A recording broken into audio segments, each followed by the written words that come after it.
In the last episode, we heard about Ethan, the college student who received a disturbing message from an Instagram account using his name and photo. The message warned him not to walk home alone, and when he ignored it, he came dangerously close to being attacked. That should have been the end of it. But it wasn't, because a few weeks later, the account came back. This time, the username was Ethan_2028. Same profile picture, same older version of his face. The message was short. Don't trust the girl in your study group. She isn't who she says she is. Ethan's stomach sank. He only had one girl in his study group. Her name was Maya. She was new to campus, friendly, and often hosted their sessions at her off-campus apartment.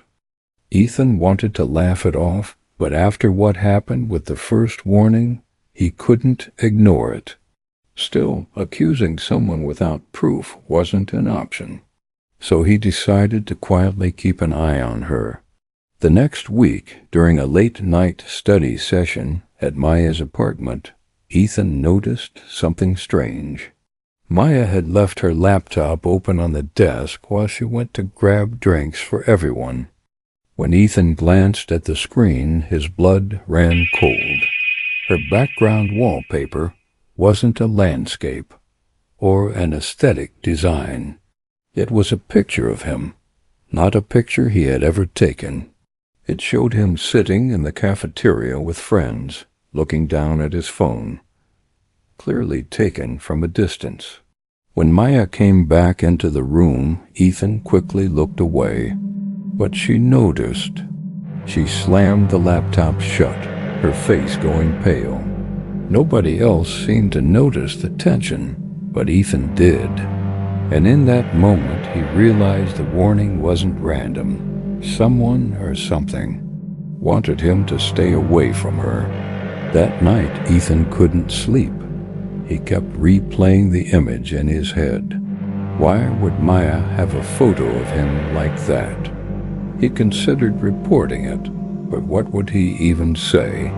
My study group partner has my face as her wallpaper? Without proof, he'd sound paranoid.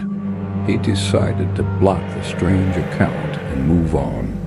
But just before he could delete the messages, another notification appeared. It was from the same account. The new message said, "She's watching you. Don't let her catch you looking." And with that, the account vanished again.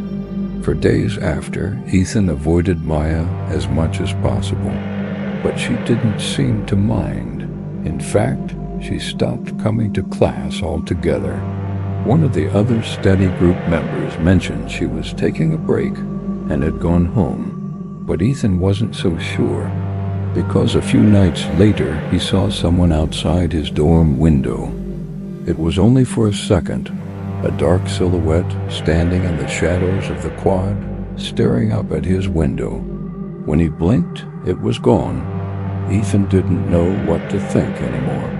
Were the warnings trying to protect him, or were they just driving him into paranoia? He thought things couldn't get any worse. But then the account came back one last time, and this time, the message wasn't a warning. It was a threat.